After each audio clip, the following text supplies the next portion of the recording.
Le quartier s'étend à travers le silence rauque des bâtiments. Les lézards infinis, les crachats sur le trottoir. La nuit ne change rien à cet endroit. Aux immeubles reproduits 1000 fois à l'identique.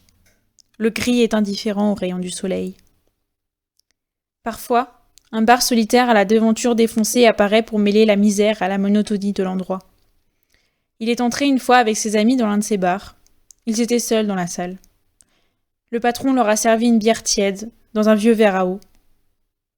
Un homme à l'âge indéfini est arrivé 1 heure plus tard, s'est écroulé sur une chaise, les yeux rouges et le regard lointain. Il les a fixés en buvant son expresso. « Ça va, les jeunes ?» Ils ont vaguement hoché la tête. Ils ne bougeaient toujours pas lorsqu'ils sont partis. Horreur du vide, peur du noir. La nuit, on entend les pas errants de ceux que personne ne regarde. Il cherche le bâtiment avec sa lampe de poche. C'est là. Le vieux garage est désaffecté depuis des années. Les vitres défoncées témoignent de son abandon.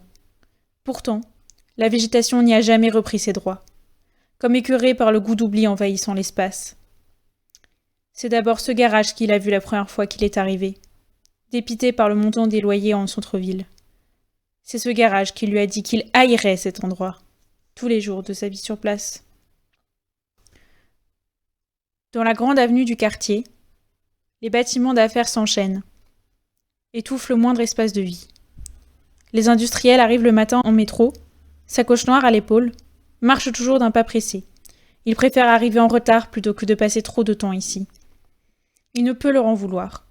Lorsqu'il entre dans son appartement le soir, le piège est de regarder par la fenêtre. Dégoût du béton, de l'ennui, peut-être pire que tout. Il pose son sac. Vert, marron, jaune, rouge. Rouleau pour les aplats, pinceau pour les détails. Il a fui lui aussi. Autant qu'il pouvait. Il ne revenait dans son studio que pour dormir. Il a arpenté le cœur de la ville et il les a vus, ses couleurs et ses formes qui changent tout. Les mosaïques sur les bâtiments haussmanniens, les vieux tuyaux transformés en sourires, les carreaux colorés qui changent les nuits de poule en œuvres d'art, les tableaux en bouchons de bouteilles, les poèmes sur les façades solaires. Tant d'échappées merveilleuses, dans des rues déjà sublimes. Ils font la fierté de la ville, ces noms d'artistes qui s'accumulent sur des coins de murs. Et pourtant, dès qu'ils s'éloignent des places historiques, des avenues peuplées de jeunes gens élégants et bordées d'immeubles cossus, peu à peu la joie des formes nouvelles et des traits inventifs se dissipe jusqu'à n'exister que sous des formes sauvages, disséminées çà et là dans des arrondissements où personne ne veut traîner tard le soir. Vert, marron, jaune, rouge. Vert, marron, jaune, rouge. Il a d'abord harcelé la mairie pour obtenir des autorisations. Il pensait que lui aussi, il serait en mesure de reproduire ce que d'autres avaient fait déjà en centre-ville, et réinventer le paysage des passants en leur donnant autre chose à voir que des plaques de ciment et des bâtisses laissées à l'abandon. Mais il n'a pas la notoriété de ces artistes. Ses mails sont restés lettres mortes. Il a fallu agir dans l'ombre. Il a commencé par quelques dessins sur des boîtes aux lettres, puis sur des surfaces de plus en plus grandes. On finit par s'en suivre, évidemment, des altercations avec la police, quelques arrestations sans suite, leur abandon enfin. Tacitement, il a obtenu carte blanche. Mais à force de peindre dans l'ombre, la nuit est devenue une alliée créative. Vert, marron, jaune, rouge. Vert, marron, jaune, rouge. Le sujet s'est imposé à lui.